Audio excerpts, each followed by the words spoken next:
Bismillahirrahmanirrahim. Assalamualaikum warahmatullahi wabarakatuh.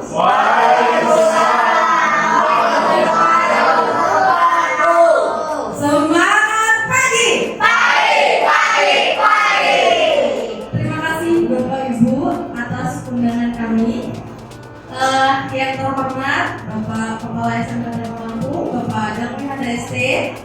Yang kami hormati Bapak Kurikulum SMK Lampung, Bapak Dedi Musaryono, Esko, serta Bapak Ibu Guru tenaga pendidik SMK Lampung yang berbahagia. Puji syukur kehadirat Allah Subhanahu wa Ta'ala karena pada kesempatan sore hari ini kita dapat berkumpul di ruang SMK Lampung ini dalam keadaan sehat walafiat dalam rangka penyampaian diseminasi budaya positif dari kami, saya Astri Damayanti dan Bapak Devi Satriawan selaku calon guru penggerak angkatan 9 Provinsi Lampung. Bapak Ibu, sebelum acara kami mulai, mari kita buka acara pada sore hari ini dengan membaca lafaz basmalah. Bismillahirrahmanirrahim. Dilanjutkan doa yang akan dipimpin oleh Bapak Devi Satriawan kepada beliau.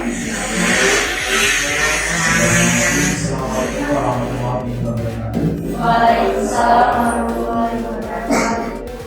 Sebelum kita melaksanakan kegiatan pada sore hari ini, marilah kita bersama-sama berdoa doa sejenak seraya doa agar apa yang memang nanti kita sampaikan bisa dapat bermanfaat untuk kita semua. Berdoa menurut agama dan kepercayaan masing-masing. Berdoa, silakan.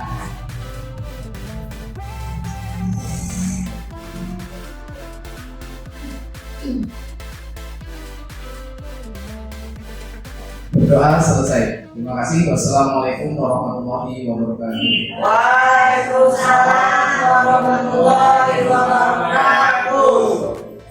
Selanjutnya yaitu sambutan yang akan disampaikan oleh Kepala SMK Lampung kepada Bapak Adani HDST.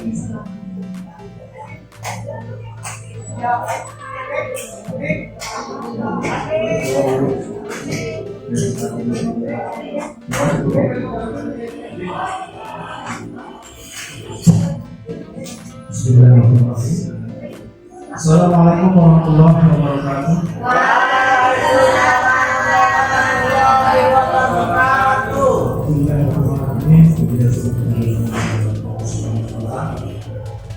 Hari ini kita bisa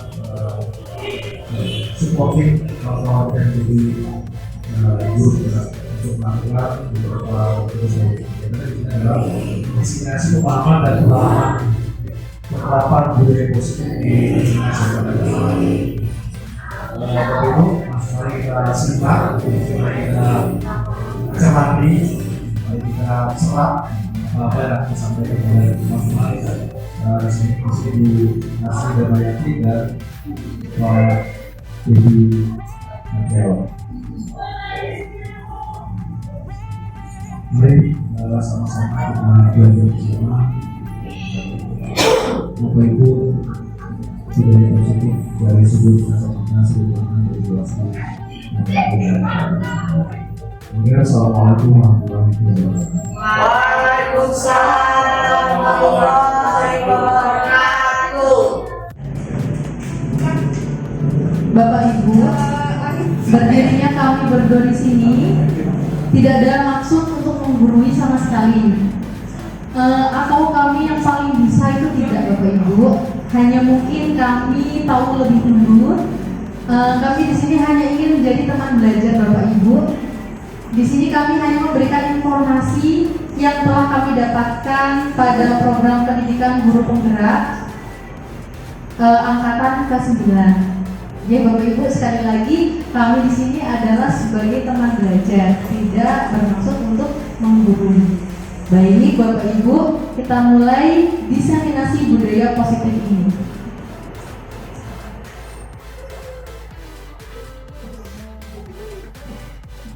Nah, Bapak Ibu perlu kita ketahui bahwasanya tujuan pendidikan adalah menuntun segala kodrat yang ada pada anak-anak agar mereka dapat mencapai keselamatan dan kebahagiaan setinggi-tingginya, baik sebagai manusia maupun sebagai anggota masyarakat.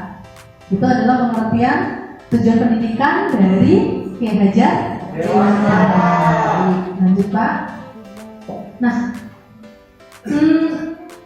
konsep inti budaya positif di sini Bapak Ibu, yang pertama ada disiplin positif dan nilai-nilai kebajikan universal. Yang kedua, teori motivasi, hukuman dan penghargaan serta restitusi.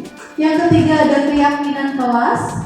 Yang keempat ada kebutuhan dasar manusia dan dunia berkualitas. Yang kelima ada restitusi, di situ di dalamnya nanti akan ada 5 posisi kontrol. Yang keenam restitusi, yang di dalamnya ada segitiga restitusi itu sendiri. Lanjut Pak. Budaya positif. Nah, budaya positif merupakan nilai-nilai, keyakinan-keyakinan dan kebiasaan-kebiasaan di sekolah yang tentunya berpihak pada murid agar murid dapat berkembang menjadi pribadi yang kritis, penuh hormat dan bertanggung jawab. Nah, di sini ada beberapa budaya positif yang sudah kita terapkan di sekolah ya Bapak Ibu. Yang pertama, budaya salam sapa Stella 5S. Itu alhamdulillah sudah kita terapkan di sekolah kita. Selanjutnya ada Stella bersolawat. Setiap pagi kita sudah mempunyai budaya positif, yaitu Stella bersolawat. Setelah itu ada program 4R setiap hari Jumat, diantaranya ada olahraga, olah rasio, dan olah rasa. Alhamdulillah kita sampai dengan hari ini, sampai dengan saat ini masih konsisten berjalan setiap hari, dari hari Senin sampai dengan hari Jumat. Kita sudah menjalankan kebiasaan-kebiasaan baik ya Bapak Ibu, dengan dukungan tentu saja dari Bapak Ibu semua, terutama dari Bapak Kepala Sekolah serta lingkungan masyarakat, seperti itu. Nah, ini budaya positif di sekolah kita, harapannya kebiasaan ini akan terus berkembang, terus menerus, terus konsisten kita lakukan agar menjadi ciri khas sekolah kita Bapak Ibu dan warisan budaya sekolah kita juga. Tidak hanya dilakukan karena untuk memenuhi program semata ya Bapak Ibu, tapi hal-hal ini terus kita lakukan agar menjadi warisan budaya positif di SMK Telkom Lampung. Lanjut Pak. Nah, yang pertama, eksplorasi konsepnya tentang disiplin positif dan nilai-nilai kebajikan universal. Nah, sebenarnya apa makna disiplin Bapak Ibu? Bagaimana? Disiplin itu seperti apa ya Bapak Ibu ya? Disiplin itu sama saja mentaati peraturan, boleh. Nah, sebenarnya disiplin adalah kemampuan memerintah diri sendiri dalam mengontrol dan menguasai diri untuk memilih tindakan yang mengacu pada nilai-nilai yang kita hargai dengan penuh tanggung jawab tanpa terperintah orang lain.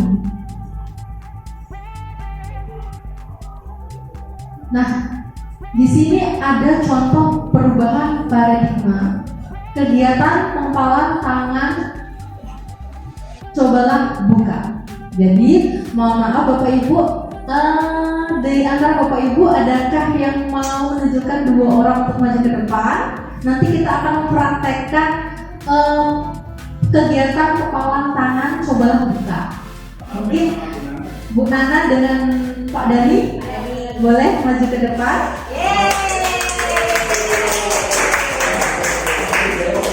Silakan.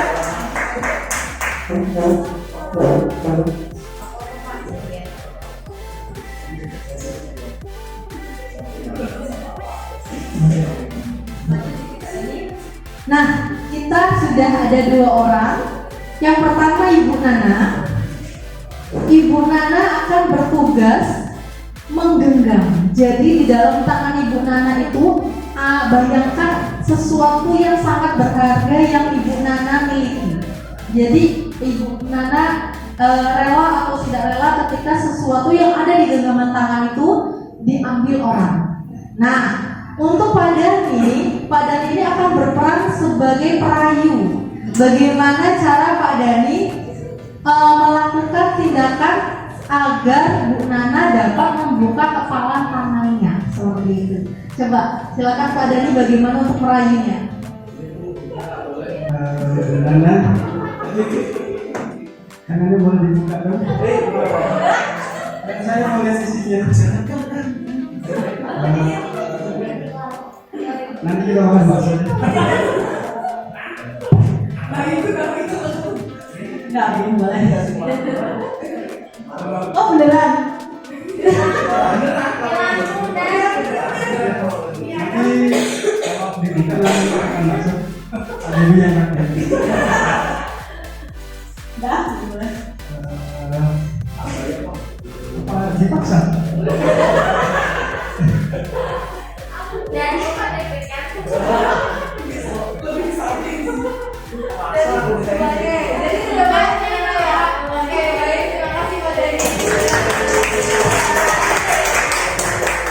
Jadi ternyata tidak bisa berhasil bujukan ancaman dari Pak Dhani. Nah, mungkin sedikit Bu Nana, saya ingin bertanya kenapa sampai genggaman Bu Nana itu tidak bisa terbuka Bu Nana? Soalnya kalau saya kasih ke Pak Dhani, saya nggak bisa hidup. Oke, jadi sesuatu yang sangat berharga oleh Bu Nana itu tidak boleh diambil orang lain ya Bu Nana ya. Nggak boleh. Baik. Di sini ada perubahan paradigma teori kontrol atau teori pilihan ilusi kontrol. Nah, dari percobaan tadi bahwa Ibu Nana itu memiliki kontrol atas dirinya sendiri, tidak peduli dengan rayuan atau bujukan dari Pak Dhani. Bu Nana tetap kekeh pendiriannya untuk mempertahankan apa yang ada pada Ibu Nana. Jadi Ibu Nana itu tidak akan membuka tangannya. Nah, hal ini sesuai dengan teori kontrol Bapak Ibu yang selama ini kita mungkin amati. Kita mengalami miskonsepsi Bapak Ibu bahwa kita berpikir kita sebagai orang dewasa nih Bapak Ibu bisa mengontrol. Ternyata itu hanya ilusi semata bahwa guru bisa mengontrol murid. Jadi kadang kita berpikir, kita beranggapan kita sebagai guru atau sebagai orang yang lebih dewasa daripada murid kita mengajar murid kita. Jadi kita memiliki kontrol penuh terhadap murid kita. Kita bisa memerintahnya, terus kita berharap murid kita itu bisa mematuhi kita. Nah, sebenarnya murid bisa mematuhi kita itu bukan karena kita bisa mengontrol murid. Murid itu bisa menjalankan perintah kita ya atas dasar kontrol dari dirinya sendiri. Jadi guru mengontrol murid itu hanya ilusi Bapak Ibu. Miskonsepsi kita harus bisa berubah. Selanjutnya, ilusi bahwa kritik dan membuat orang merasa bersalah dapat menguatkan karakter. Oh, pada zaman dahulu kita selalu dididik keras ya Bapak Ibu, dididik dengan kekerasan, berharap orang-orang yang lebih dewasa dari kita itu bisa mendidik mental dan karakter kita. Nah, jadi mereka beranggapan kalau kita tidak dididik dengan keras, kita itu bisa lembek. Nah, padahal itu hanyalah ilusi. Tidak semua kritik dan membuat orang merasa bersalah dapat menguatkan karakter. Selanjutnya, ilusi bahwa semua penguatan positif, efektif, dan bermasalah. Ingat Bapak Ibu, tidak selamanya penguatan positif, efektif, dan bermanfaat dapat mengontrol kita. Tidak semua tidak dapat berjalan lancar untuk selamanya. Mungkin penguatan positif efektif ini dapat berjalan beberapa saat, tapi tidak selamanya. Selanjutnya adalah ilusi orang dewasa memiliki hak untuk untuk memaksa. Seperti tadi, kita sebagai guru yang kita anggap kita lebih dewasa daripada murid, itu kita memiliki hak untuk memaksa, itu hanyalah sebuah ilusi. Nah, di sini ada perubahan paradigma stimulus respon teori kontrol. Siapa sesungguhnya yang memiliki kontrol? Nah, kita berpandang dari stimulus respon. Kita mencoba mengubah orang agar berpandangan sama dengan kita. Nah, kalau dalam teori kontrol, kita berusaha memahami pandangan orang lain tentang dunia. Jadi, ketika kita mencoba mengubah orang agar berpandangan sama dengan kita, maksudnya itu orang itu harus sama. Kalau kita berpendapat A, orang harus berpendapat A. Itu salah. Yang dari teori kontrol ini adalah kita harus bisa memahami pendapat orang lain atau pandangan orang lain. Nah, perilaku buruk dilihat sebagai suatu kesalahan. Kita ambil contoh, misalkan setiap anak terlambat itu sebuah kesalahan, misalnya Bapak Ibu. Ternyata di teori kontrol, semua perilaku memiliki tujuan. Jika misalkan ada anak terlambat, itu sebenarnya ada alasannya, ada tujuannya kenapa dia terlambat. Contohnya seperti itu. Orang lain bisa mengontrol saya. Misalkan kita diperintah untuk A, kita diperintah untuk datang tepat waktu ketika kita mengajar. Kita harus datang jam 7. Berarti kita datang jam 7. Itu bukan orang lain yang bisa mengontrol kita, tetapi kita sendiri yang bisa mengontrol kita. Kita datang tepat waktu untuk mengajar, itu adalah kontrol dari diri kita sendiri, bukan kontrol dari bapak kepala sekolah atau bapak kurikulum, tetapi dari dalam diri kita sendiri. Pemaksaan ada pada saat bujukan gagal. Teori kontrolnya berkolaborasi dan konsensus menciptakan pilihan-pilihan baru. Model berpikir menang atau kalah. Model berpikirnya harus menang dan menang. Nah, untuk disiplin positif ini akan disampaikan oleh Bapak Devi Satriawan. Oke, terima kasih waktunya buat Bu Astri. Kita lanjut Bapak Ibu, masih semangat ya semuanya? Semangat pagi! Oke, luar biasa semangatnya. Oke, kita lanjut ya Bapak Ibu. Untuk disiplin positif, ini ada dari teori dari William Glasser, teori kontrol dan teori pilihan.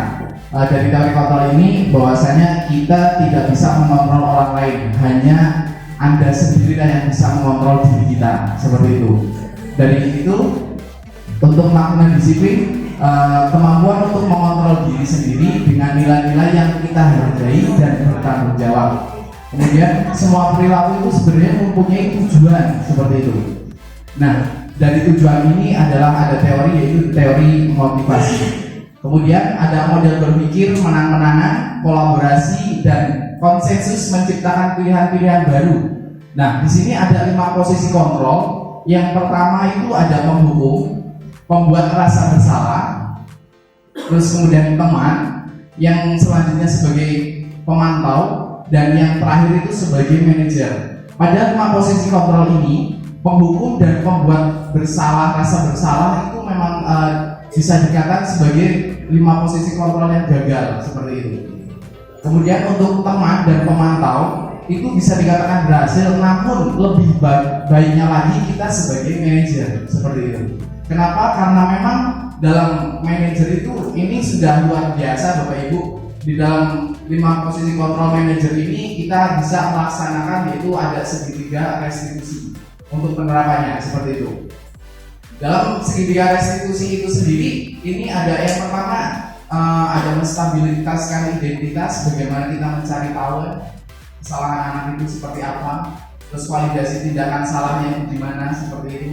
Terus kemudian menanyakan keyakinan kelas yang memang sudah kita yakin bersama, seperti itu.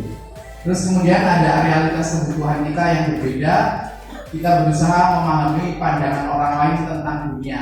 Setiap orang memiliki gambaran yang berbeda-beda. Ya, seperti itu. Karena memang dasarnya itu kita mempunyai pandangan yang berbeda.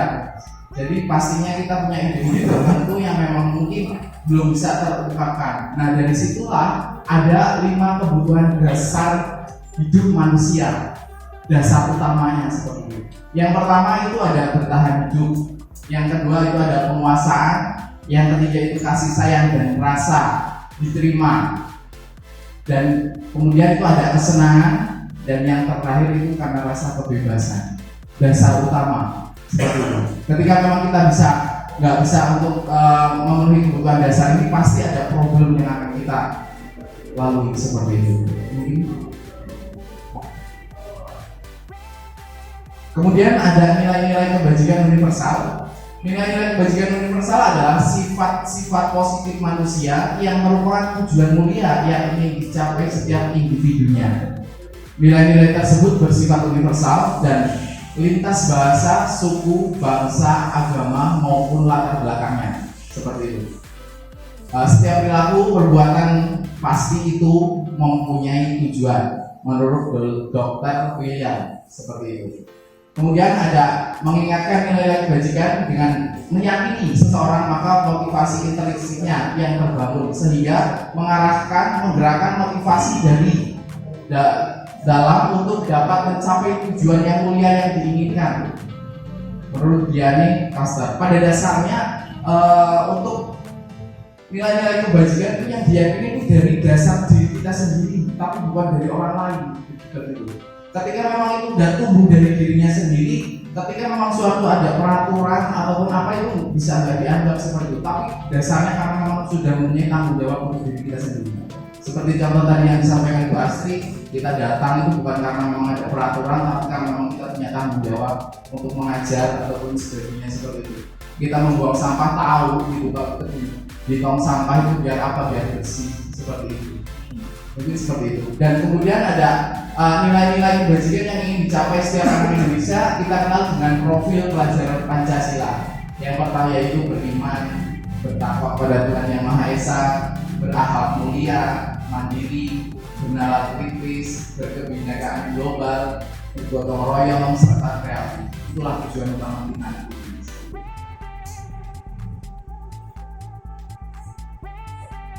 Kemudian Bapak Ibu ada eksplorasi konsep yang kedua, itu tentang teori motivasi, hukuman, penghargaan, dan restitusi. Tentunya Bapak Ibu sudah nggak asing ya dengan kata-kata motivasi, hukuman, dan penghargaan. Mungkin dari restitusi ini Pak Didi ada yang mungkin sudah pernah mempelajarinya ya, PPP Pak. Ada sedikit pertanyaan romantik di sini Bapak Ibu bisa menjawab untuk setuju ataupun tidak setuju.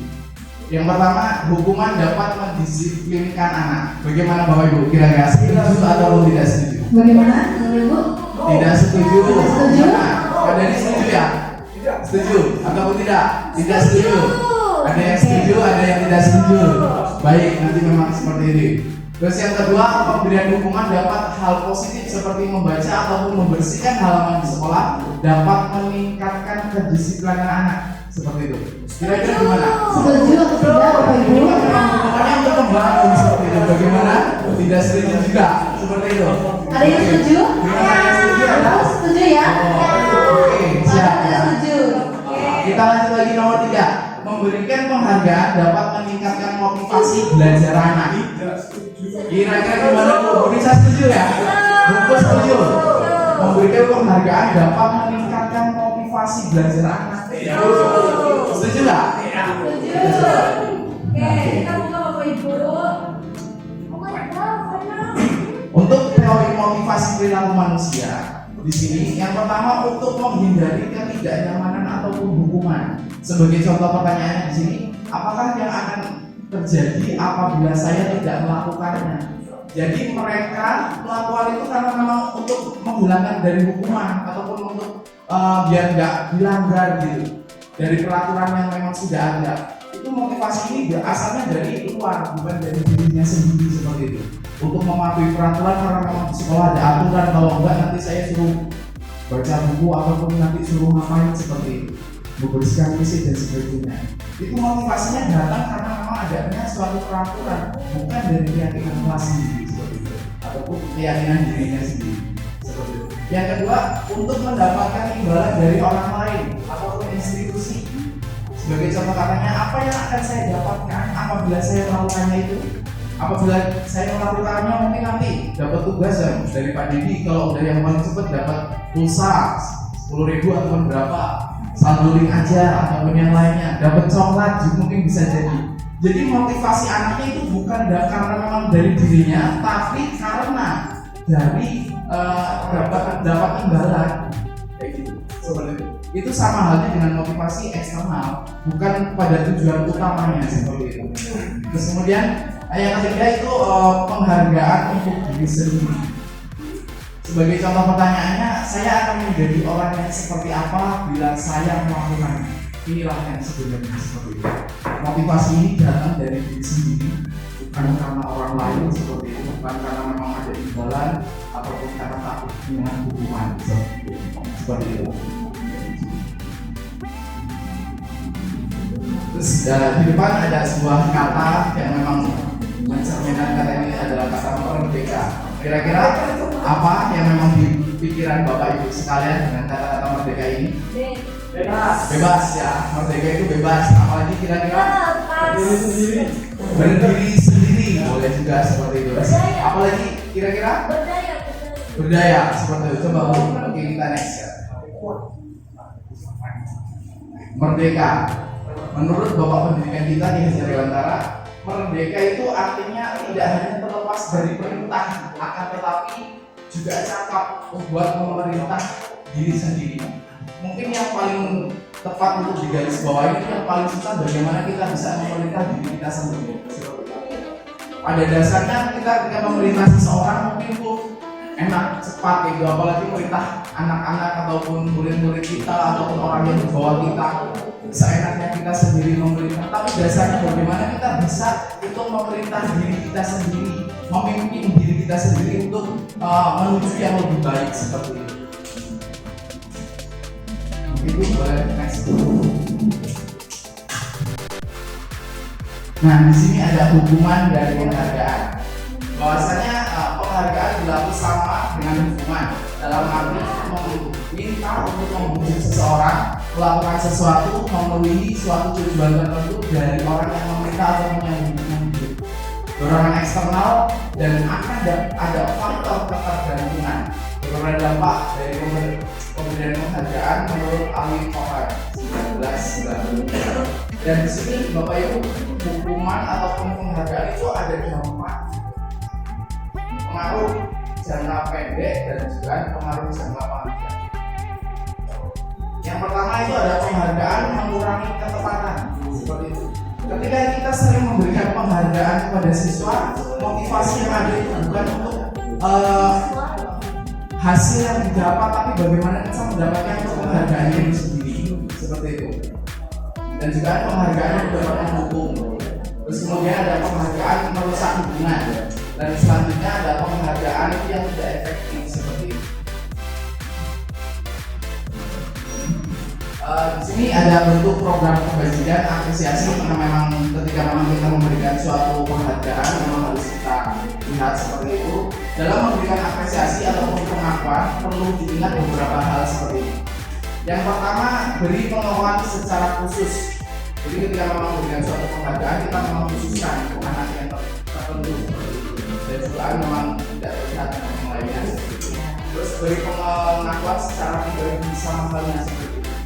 Terus kemudian memberikan pengakuan kepada semua murid. Ketika memang kita mau memberikan suatu penghargaan itu semuanya, tidak cuma satu-satu yang memang bergantian seperti itu.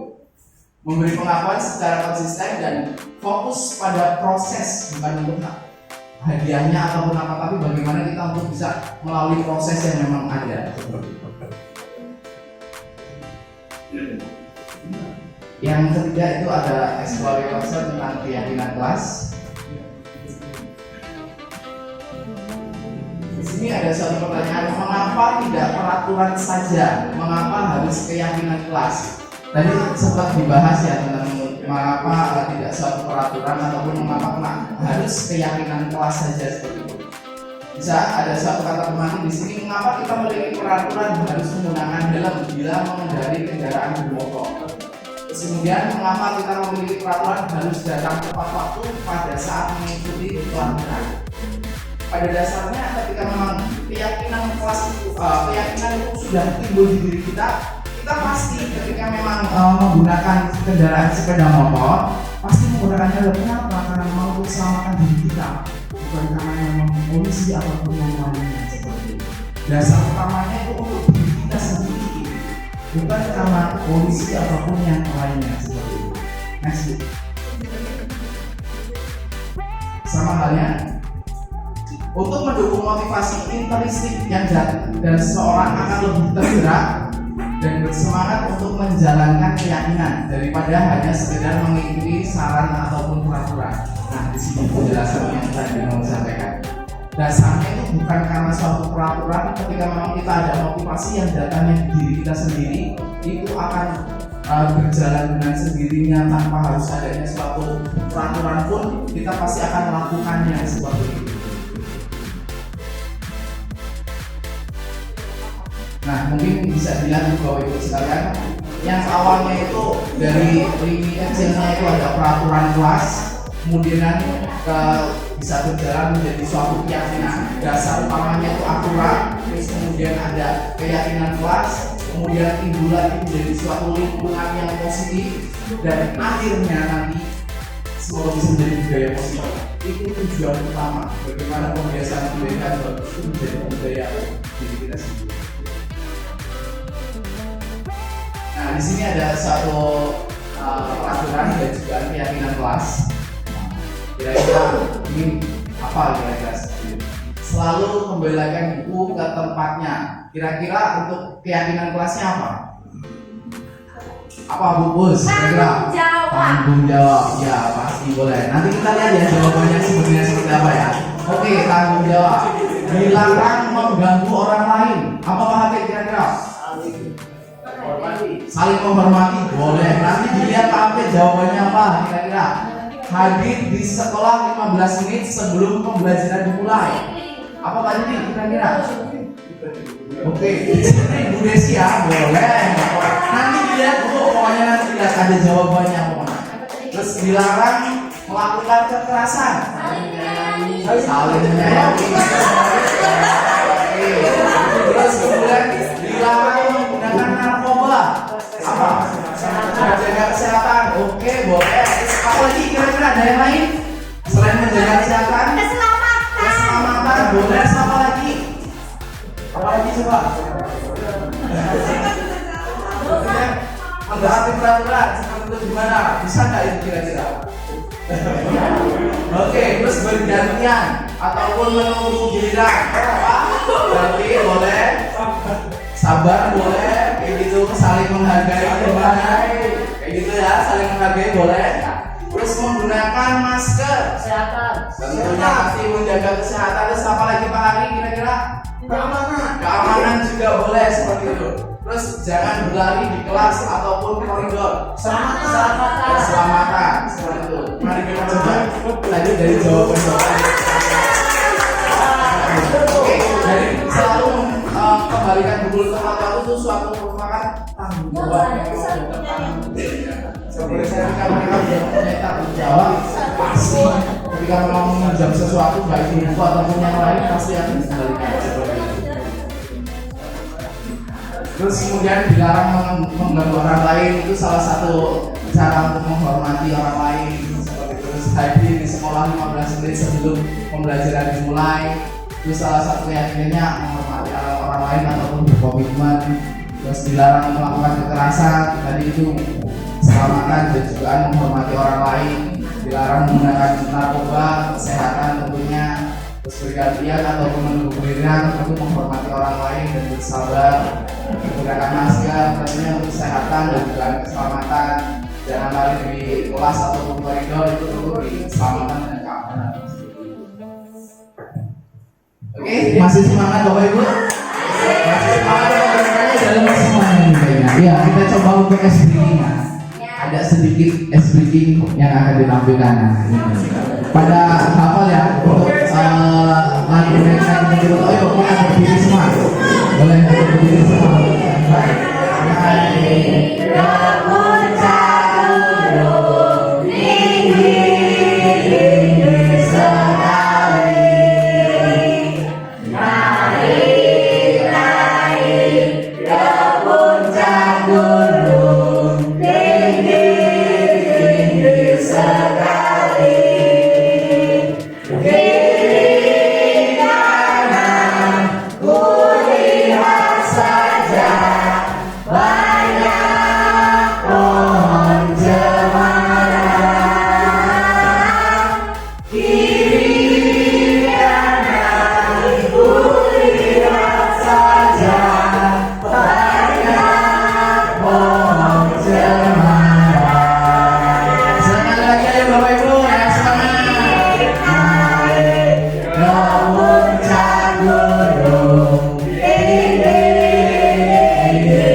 Luar biasa semangatnya Bapak Ibu.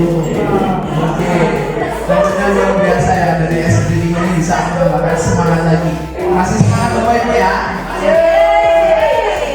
Oke, terima kasih. Mungkin sampai di sini nanti dilanjutkan oleh Bu Astri tentang kebutuhan dasar manusia. Oke, baik, kita lanjutkan Bapak Ibu. Poin yang keempat pada eksplorasi konsep ini adalah kebutuhan dasar manusia. Nah, sejatinya semua orang senantiasa berusaha untuk memenuhi kebutuhannya Bapak Ibu dengan berbagai cara. Bila mereka tidak bisa mendapatkan kebutuhannya dengan cara yang positif, mereka bisa melanggar peraturan atau melakukan hal-hal yang tidak sesuai dengan nilai-nilai kebajikan.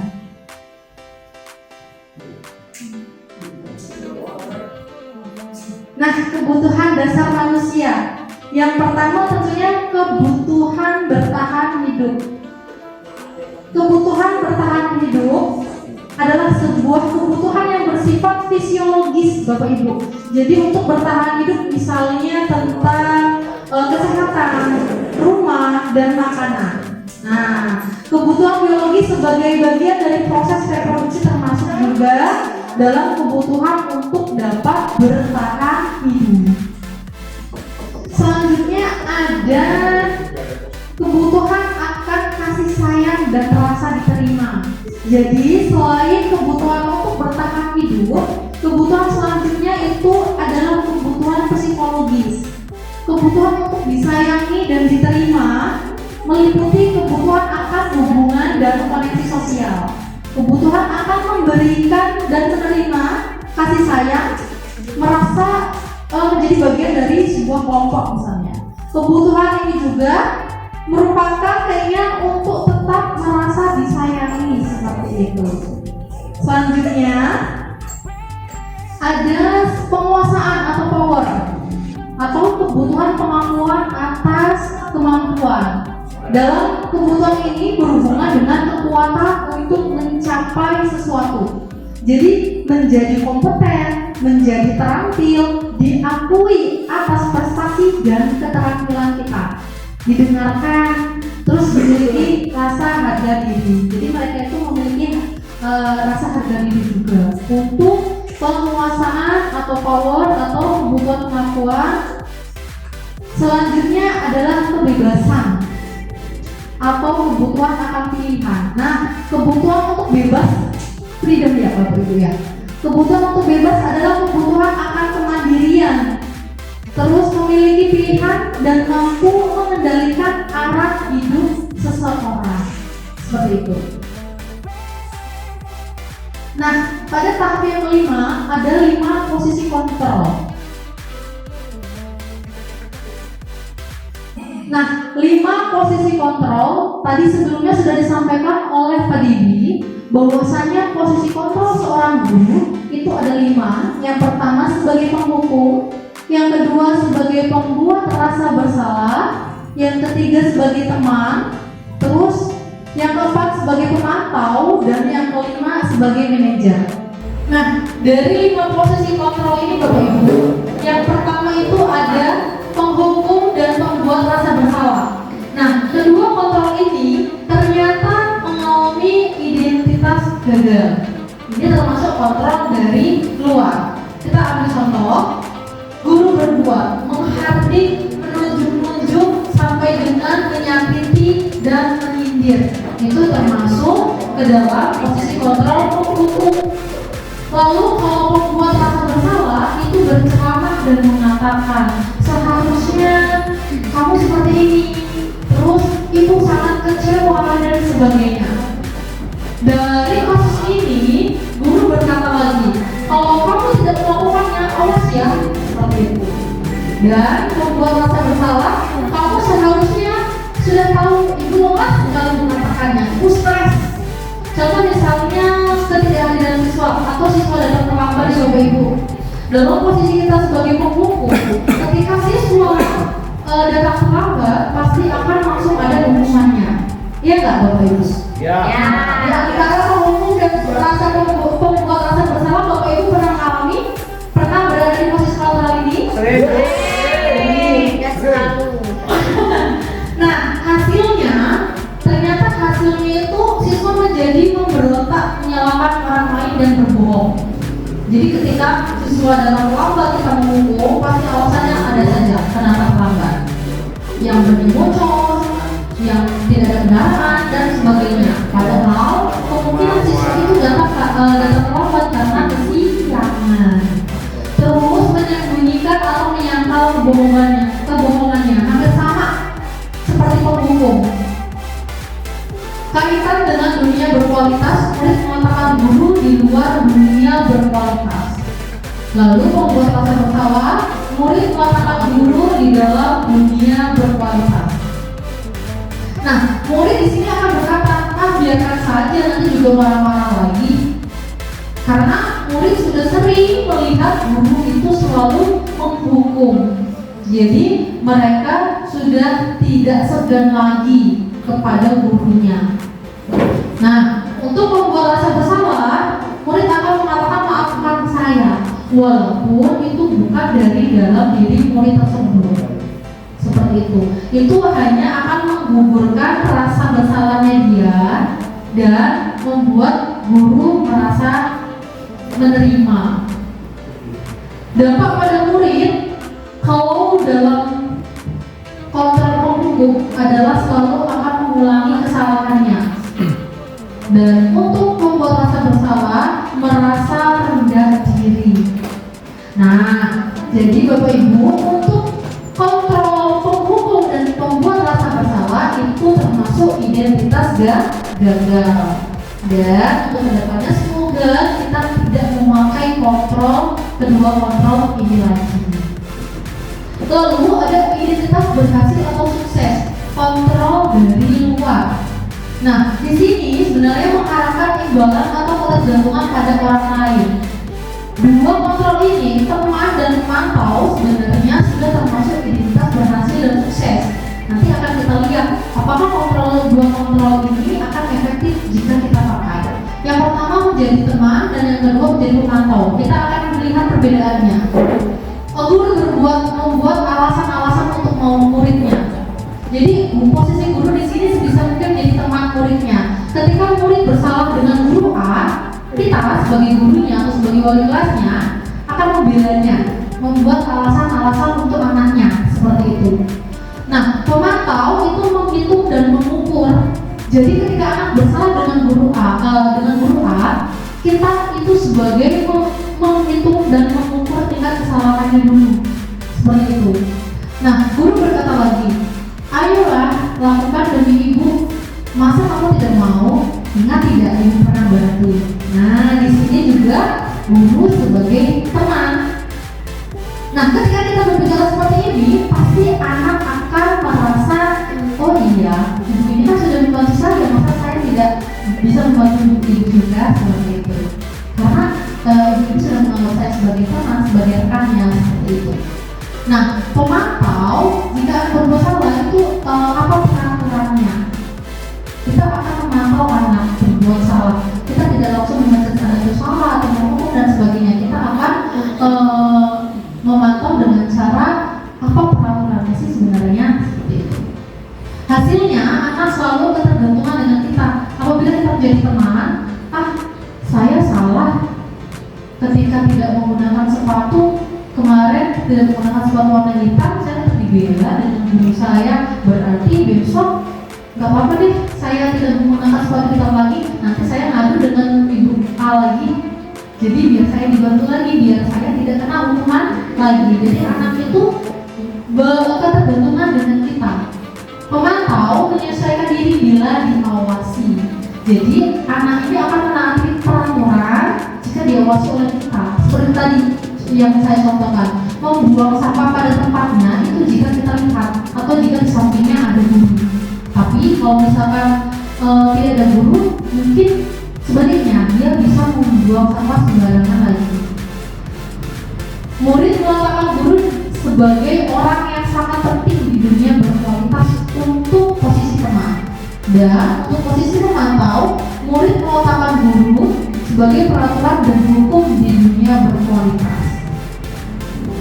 Lalu saya pikir bapak ibu teman saya ternyata begitu.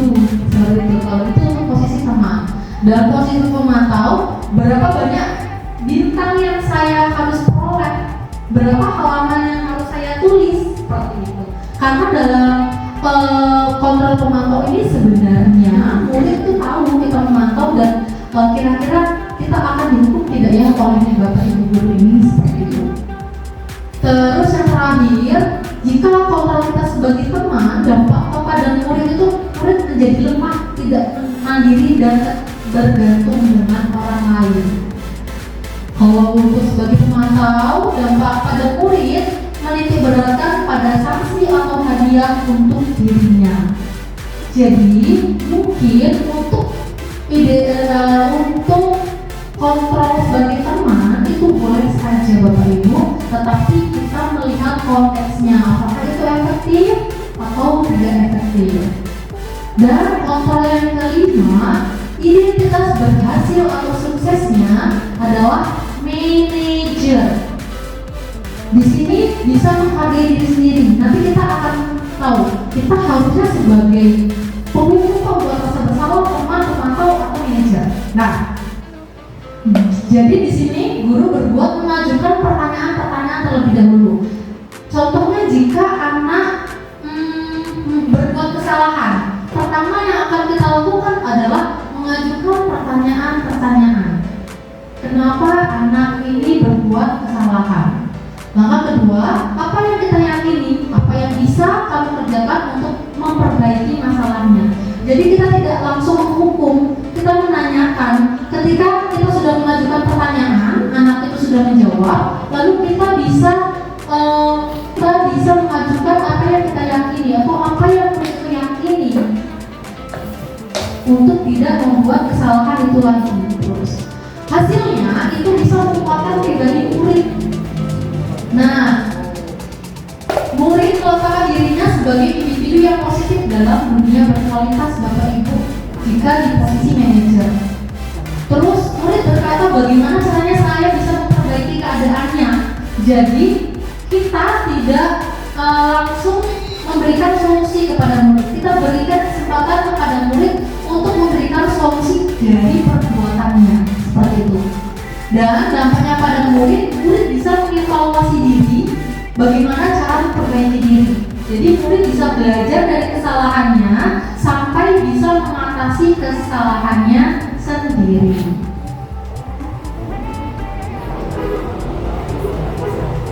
Nah, di sini ada pertanyaan Bapak Ibu.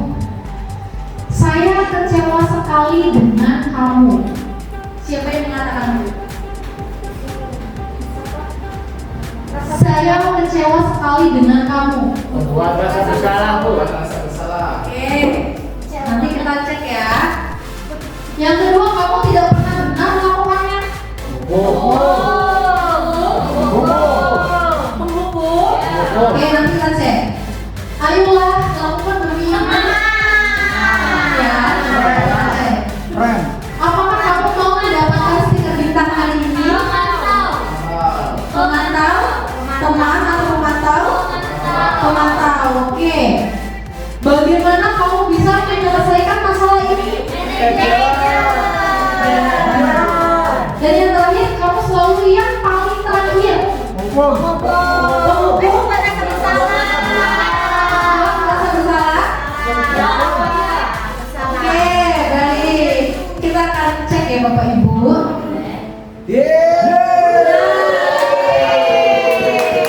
Ternyata Bapak Ibu, poin yang pertama saya kecewa sekali dengan kamu itu adalah membuat orang merasa bersalah. Kamu tidak pernah benar melakukannya. Apa Bapak Ibu? Pernah Bapak Ibu? Sering. Ayolah lakukan demi Ibu. Itu adalah posisi kontrol sebagai teman. Apakah kamu mau mendapatkan stiker bintang hari ini? Yaitu dari pemantau. Bagaimana kamu bisa menyelesaikan masalah ini? Manajer. Dan kamu selalu yang paling terakhir adalah sebagai pemantau. Baik. Nah, di sini bergerak antara peraturan pemantau, konsekuensi atau hadiah, nilai-nilai manajer, memperbaiki.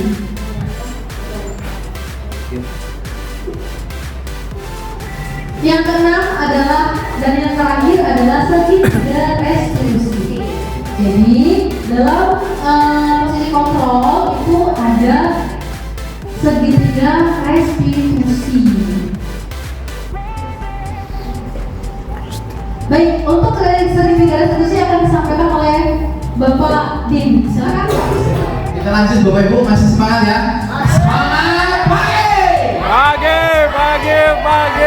Luar biasa semangatnya. Oke, kita lanjutin di eksplorasi konsep yang keenam yaitu segitiga restitusi.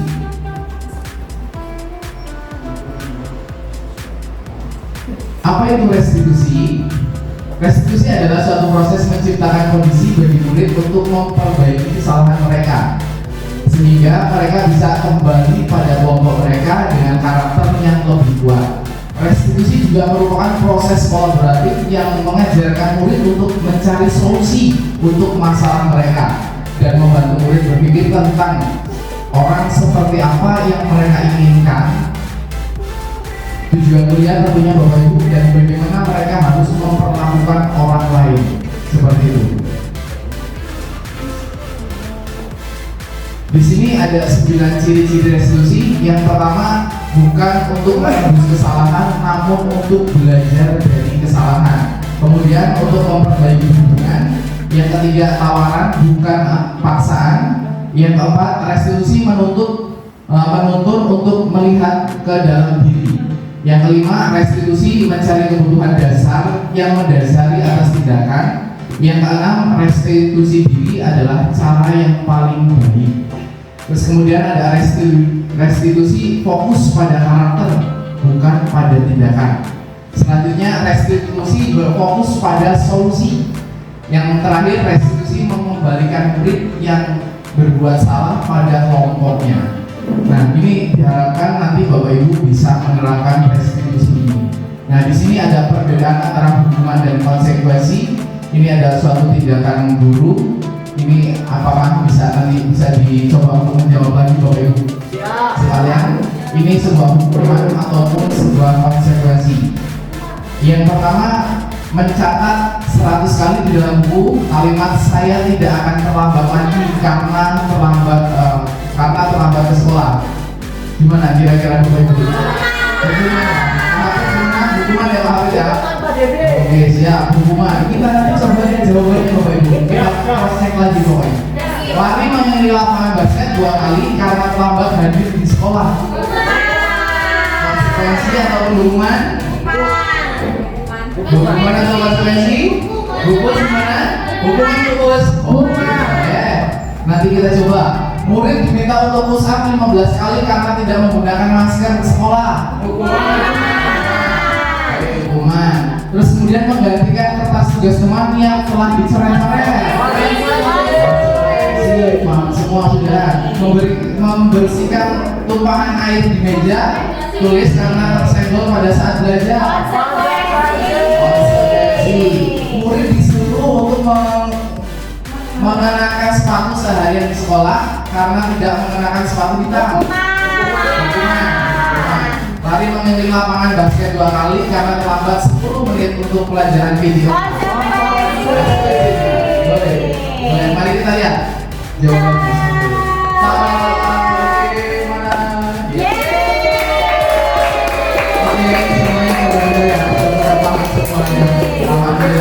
Untuk yang mencatat 100 kali di dalam buku kalimat saya tidak akan terlambat lagi itu termasuk dalam hukuman ya Bapak Ibu. Kemudian di sini yang konsekuensi menggantikan kertas tugas teman yang telah dicoret-coret itu adalah sebagian dari konsekuensi. Oke, di sini ada segitiga restitusi. Bagaimana untuk tahapannya? Yang pertama itu untuk menstabilkan identitas. Di sini ada ciri-ciri pertanyaan. Kamu bukan satu-satunya yang pernah melakukan ini, dan tentunya mungkin ketika memang ini Bapak pun bisa melakukannya seperti itu. Terus kemudian ada validasi kebutuhan. Kamu tentu punya alasan mengapa melakukan ini seperti itu. Dan yang terakhir itu ada menanyakan keyakinan. Nilai-nilai apa yang telah kita sepakati? Untuk yang pertama itu ada menstabilkan identitas. Ada suatu pertanyaan untuk membuat anak-anak yang merasa gagal karena perbuatan salah menjadi positif terhadap dirinya. Sebagai contoh, guru berkata, berbuat salah itu ya manusiawi, tidak ada manusia yang sempurna. Bapak dan Ibu juga berbuat salah. Kita pasti bisa menyelesaikan permasalahan ini. Bapak Ibu tidak tertarik untuk mencari tahu siapa yang benar, siapa yang salah. Bapak Ibu lebih tertarik untuk menyelesaikan masalah. Kalaupun kamu punya masalah dirimu sendiri, terus menerus, apakah kamu bersikap baik pada dirimu sendiri? Seperti itu sebagai contoh untuk pertanyaan. Kemudian di validasi tindakan, membantu murid mengenali basic need, kebutuhan dasar yang ingin dipenuhinya ketika melakukan kesalahan itu. Pada dasarnya setiap tindakan manusia mempunyai tujuan adalah untuk memenuhi kebutuhan dasarnya. Apakah itu kemuasaan, kebebasan, kasih sayang, dan rasa diterima, kesenangan, ataupun bertahan hidup. Sebagai contoh, katanya guru berkata, kamu bisa saja kan melakukan hal yang lebih buruk, tapi kamu tidak melakukannya. Kamu pasti punya alasan mengapa melakukannya. Apa yang penting bagi kamu? Kamu boleh tetap berusaha menjaga sikap itu, tapi tambahkan sikap yang lainnya, yang baru. Maukah kamu belajar cara lain untuk mendapatkan yang kamu butuhkan tanpa harus memukul? Apakah kamu bisa melakukan dengan lebih baik esok lagi? Kemudian untuk yang tahapan selanjutnya yang ketiga yaitu menanyakan keyakinan. Anak melihat kesalahannya dihubung dengan norma sosial dan nilai-nilai yang mendasari manusia berinteraksi dengan orang lain. Sebagai contoh, guru berkata, apa nilai yang kita percaya di kelas ataupun di sekolah kita, nilai-nilai universal apa yang telah kita sepakati, kelas yang ideal itu seperti apa sih? Kamu ingin menjadi anak yang seperti apa? Apa yang kamu rasakan ketika kamu melakukan itu? Kamu menjadi orang yang seperti apa? Oke, dari pemaparan yang memang tadi saya sampaikan dan Bu Astri, kira-kira menurut Bapak Ibu ada di posisi manakah saat ini Bapak Ibu sekalian? Mungkin bisa menjadi renungan kita saat ini dan bagaimana kita akan melangkah selanjutnya seperti itu. Mungkin itu saja presentasi dari kami. Ada sedikit refleksi nanti akan dibikin oleh Bu Astri. Terima kasih. Bapak Ibu, dari pertanyaan ini, menurut Bapak Ibu ada di posisi mana saat ini Bapak Ibu guru sekalian? Apakah menjadi seorang penghukum, pembuat merasa bersalah, sebagai teman, sebagai pemantau, atau sebagai manajer? Nah, selanjutnya Bapak Ibu, nanti akan dibagikan skenal ini oleh Pak Dedi. Bapak Ibu mohon tuliskan poin 1 sampai dengan 6. Hal baru apa yang mengubah paradigma saya yang saya dapatkan? Perasaan apa yang muncul selama mengikuti sesi ini, khususnya mengenai makna disiplin dan motivasi intrinsik? Peran Among seperti apakah yang saya telah lakukan selama ini? Saya akan menjadi Among yang seperti apakah setelah saya mengikuti sesi ini? Bagaimana pendapat saya tentang isi materi dan cara penyampaiannya? Yang terakhir, saran saya untuk pemateri adalah, silakan Bapak Ibu.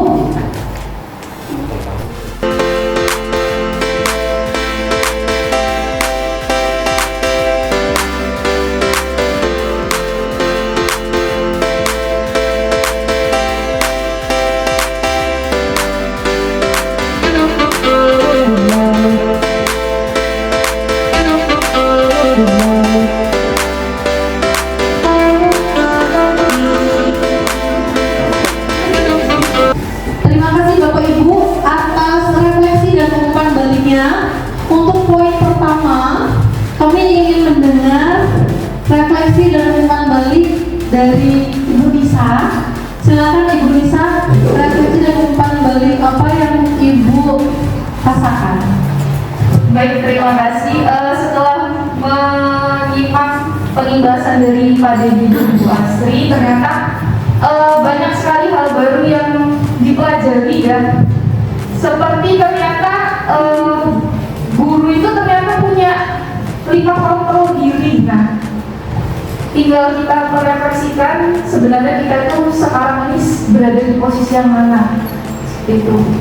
Kemudian ada satu hal lagi yang menurut saya itu juga saya baru mengetahui ternyata kalau pemberian penghargaan kepada siswa itu ternyata termasuk atau sama dengan hukuman ya. Ya, seperti itu. Mungkin itu saja sih yang refleksi dari saya yang bisa saya sampaikan. Dan umpan baliknya. Untuk poin yang kedua mungkin Pak Dedi mohon untuk memberikan refleksi dan umpan baliknya. Terima kasih atas waktu yang diberikan dan juga kesempatan untuk bisa menjadi salah satu peserta pembahasan terkait dengan pertanyaan di sana. Perasaan apa yang untuk selama ini mengikuti sesi ini? Tentu sangat senang ya. Kemudian khususnya mengenai makna disiplin yang selama ini kita melihat disiplin itu angker, disiplin itu serang, disiplin itu tegang, tapi dengan pemaparan materi tadi ternyata disiplin itu bisa diterapkan dalam bentuk membangun keyakinan dalam diri. Kemudian terkait dengan motivasi intrinsik ya, artinya yang paling penting dalam diri kita itu adalah motivasi yang berasal dari dalam diri kita. Dengan itu motivasi itu akan lebih kekal, lebih lama dan lebih punya kekuatan ketimbang motivasi yang berasal dari eksternal yang barangkali itu justru akan mengubah identitas kita.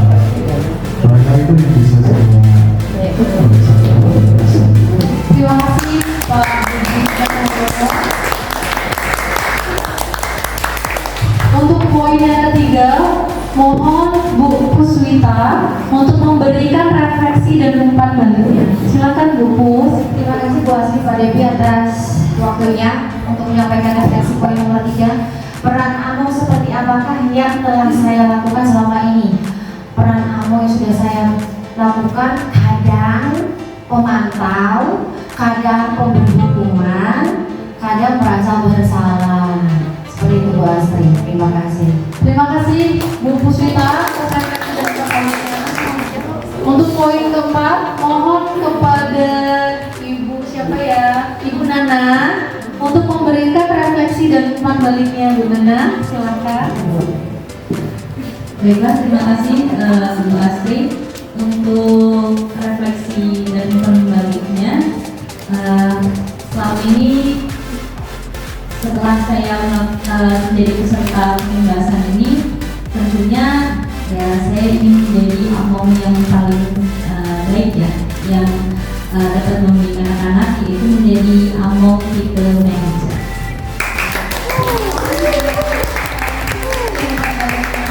Untuk poin kelima dan poin keenam, kami mohon kepada Bapak Adam Nanda untuk memberikan refleksi dan umpan baliknya.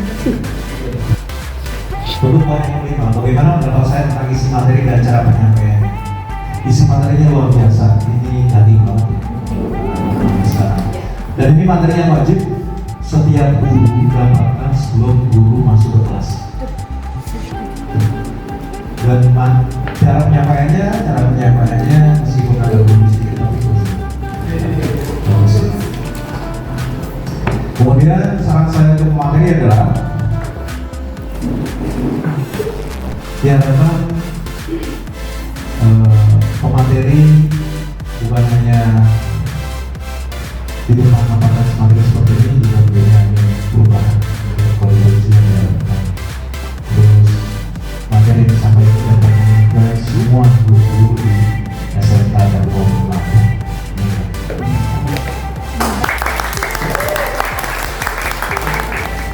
Baik Bapak Ibu, terima kasih sudah menyampaikan refleksi dan umpan balik kepada kami. Semoga kedepannya kami bisa menjadi lebih baik lagi, dan semoga budaya positif ini dapat kita implementasikan ke dalam sekolah kita, yaitu SMK Telkom Lampung. Beri tepuk tangan Bapak Ibu.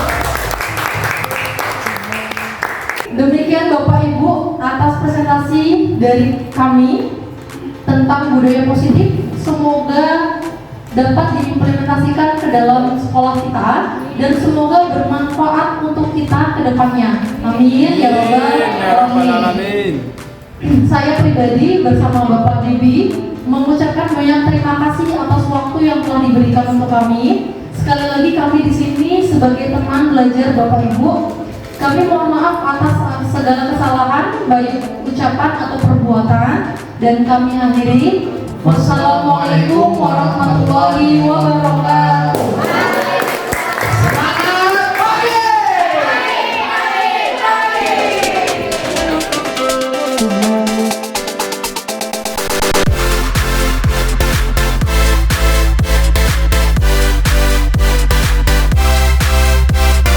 Assalamualaikum warahmatullahi wabarakatuh.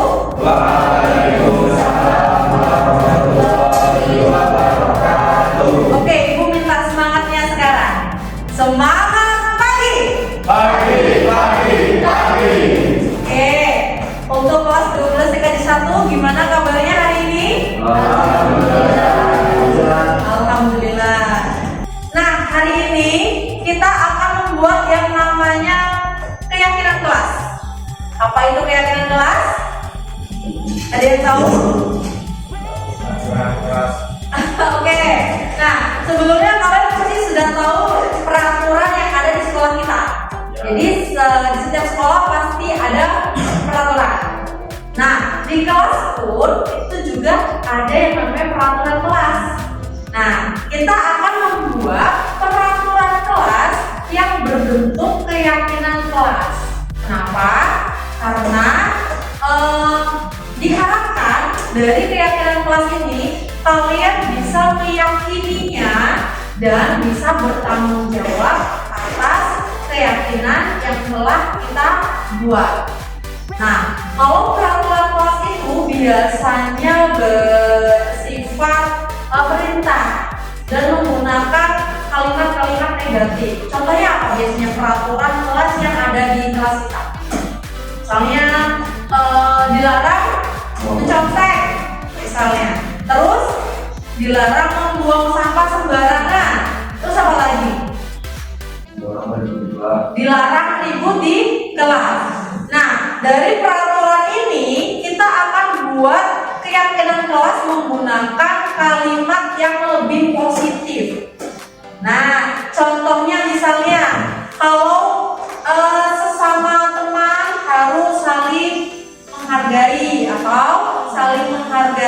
dengan teman, saling menghormati dengan guru. Terus apa lagi? Kalimat positifnya? Saling tolong menolong, boleh. Terus buang sampah pada tempatnya.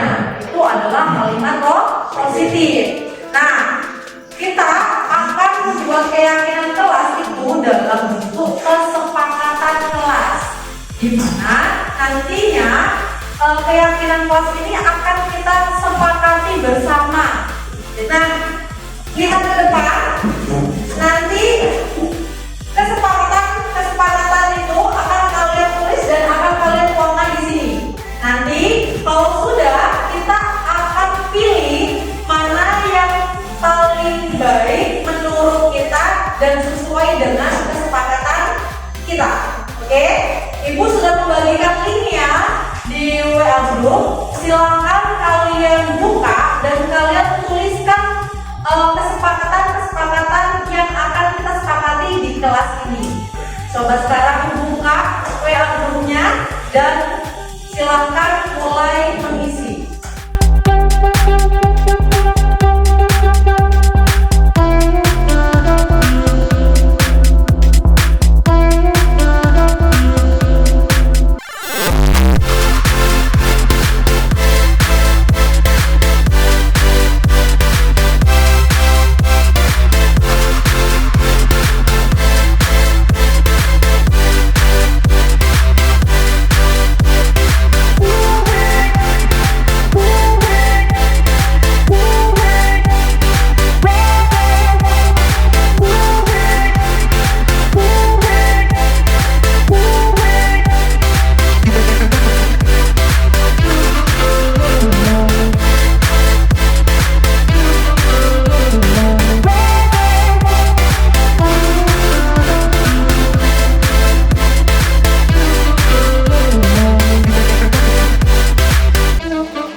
Nah, dari sini akan kita pilih nanti menjadi kesepakatan kelas kita.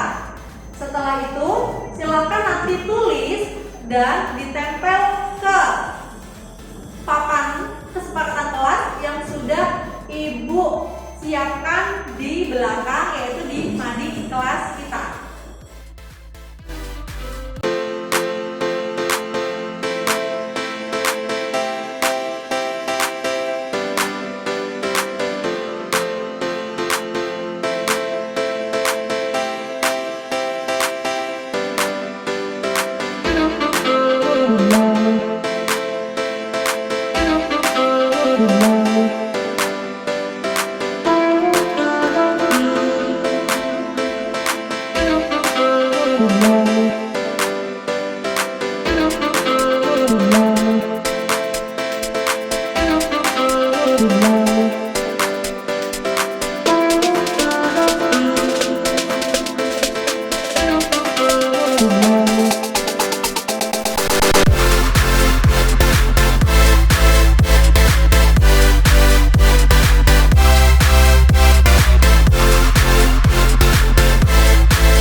Saling menghormati sesama teman dan guru. Terus masalah harus diselesaikan dengan cara musyawarah untuk mufakat. Saling tolong menolong. Sopan dan santun. Menjalankan piket sesuai dengan waktu dan jadwal yang telah ditentukan. bertanggung jawab terhadap tugasnya.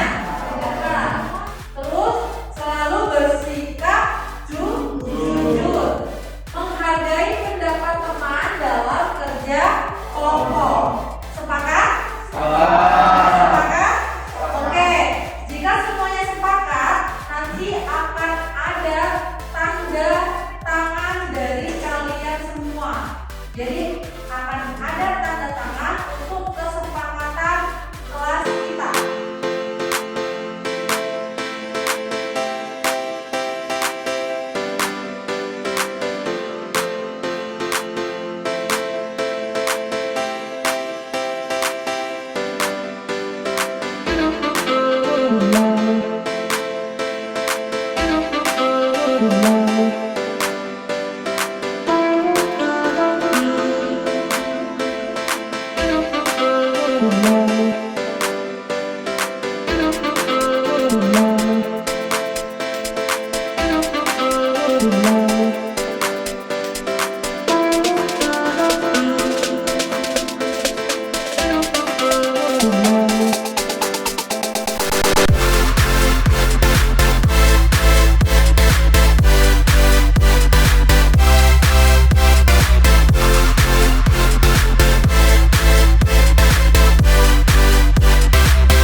Assalamualaikum warahmatullahi wabarakatuh.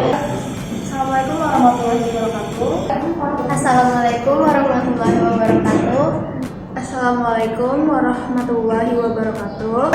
Assalamualaikum warahmatullahi wabarakatuh. Kenalkan, nama saya Ibrahim Fadila Umar dari kelas 12 TKJ 1. Perkenalkan, nama saya Muhammad Kalianggara dari kelas 12 TKJ 1. Perkenalkan, saya Zahra Iwandri Andini dari kelas 12 TKJ 1.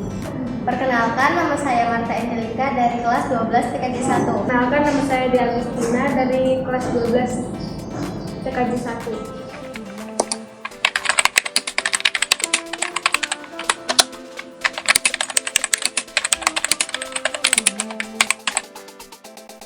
Senang sekali. Saya sangat bersemangat. Senang sekali. Senang dan antusias. Bersemangat. Senang sekali. Bersemangat.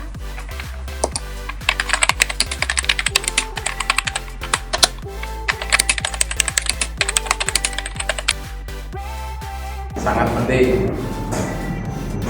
Penting. Bagi saya sangat penting. Penting. Penting. Sangat penting.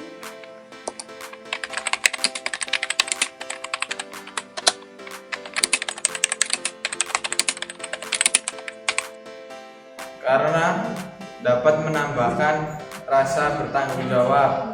Karena menumbuhkan rasa tanggung jawab pada diri sendiri. Karena menunjukkan rasa tanggung jawab pada saya.